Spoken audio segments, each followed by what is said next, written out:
آقا کے چہرے سے جو روشنی پھوٹتی تھی اس سے وہ جگہ روشن ہو جاتی تھی۔ حضرت قتادہ بن نعمان انہوں نے بھی آقا کے حسن کے جلووں کو دیکھا، انوار کو دیکھا۔ ایک رات آقا کی بارگاہ میں بیٹھے ہوئے تھے، دیر ہو جاتی ہے، گھر جانے کا وقت آ جاتا ہے، رات خاصی ہو چکی ہے، پریشان ہوئے آقا میں گھر میں کیسے پہنچوں گا، ہر طرف اندھیرا ہے، ظلمت ہے۔ آقا تو جہاں صلی اللہ علیہ وسلم نے اپنے صحابی کی اس پریشانی کو دیکھا تو فرمایا ہے قتادہ پریشان نہ ہو۔ ان کے ہاتھ میں عصا تھا، چھڑی تھی،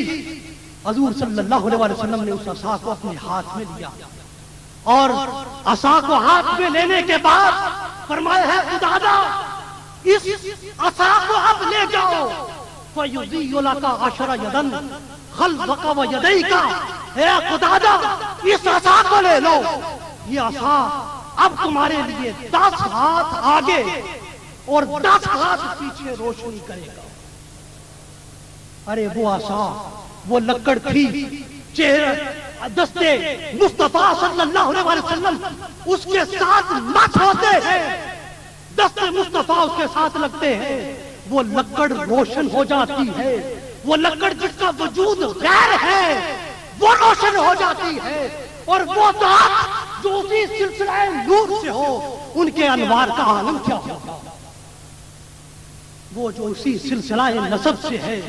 ان کی انوار کا عالم کیا ہوگا۔ تیری نسل پاک کا ہے بچہ بچہ نور کا، تیری نسل پاک کا ہے بچہ بچہ نور کا، وہ نور ذات مصطفیٰ صلی اللہ علیہ وسلم تک محدود نہ رہا، حضور کی ہر شان امت میں منتقل ہوئی، وہ نور بھی منتقل ہوتا ہے، وہ منتقل ہوتا ہوتا حضور غوث العظم کے وجود میں آتا ہے، اور حضور غوث العظم اس نور کے ساتھ فرماتے ہیں اپنے مریدوں کو، اپنے چاہنے والوں کو، فرمایا نظرت الی بلاد اللہ جبرا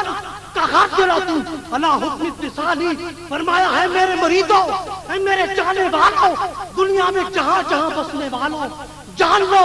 میں تمہیں اس طرح دیکھتا ہوں جس طرح اپنی ہاتھ کے اندر رائی کے دانے۔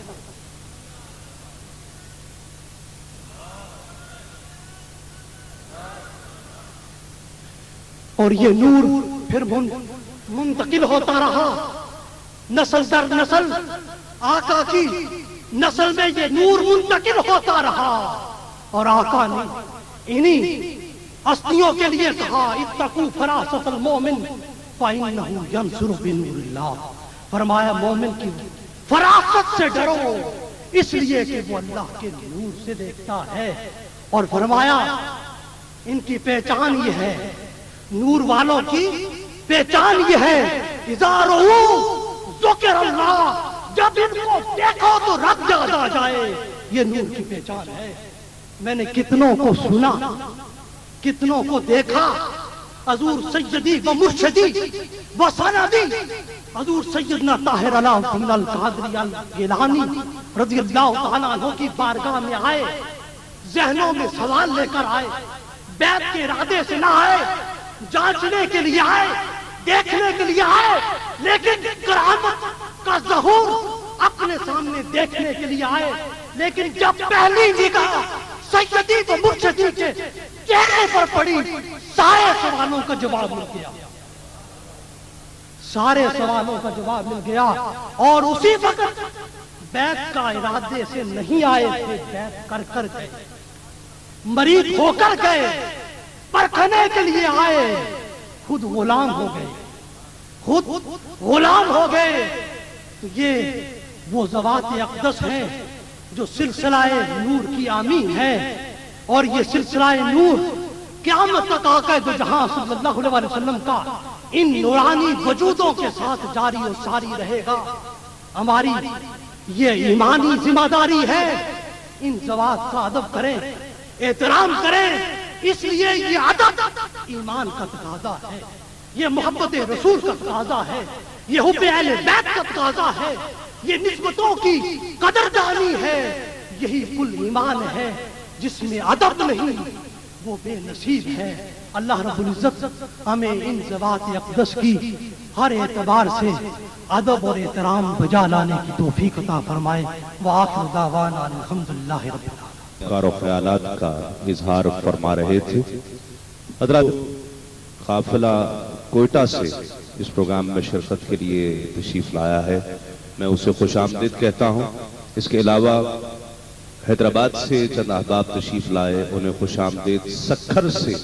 کچھ احباب تشریف لائے ہیں، انہیں خوش آمدید کہتا ہوں۔ دیگر شہروں سے جو احباب اس محفل میں شرکت کے لیے چند ایک تشریف لائے ہیں، میں انہیں خوش آمدید کہتا ہوں۔ حضور کا ذکر ہو رہا ہے، وہ آقا علیہ الصلوۃ والسلام کی ثنا اور توصیف، اور اس خیال کے ساتھ کہ چھڑ جائے جس گھڑی شہ کون و مکان کی بات،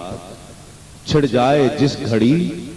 شہ کون و مکان کی بات،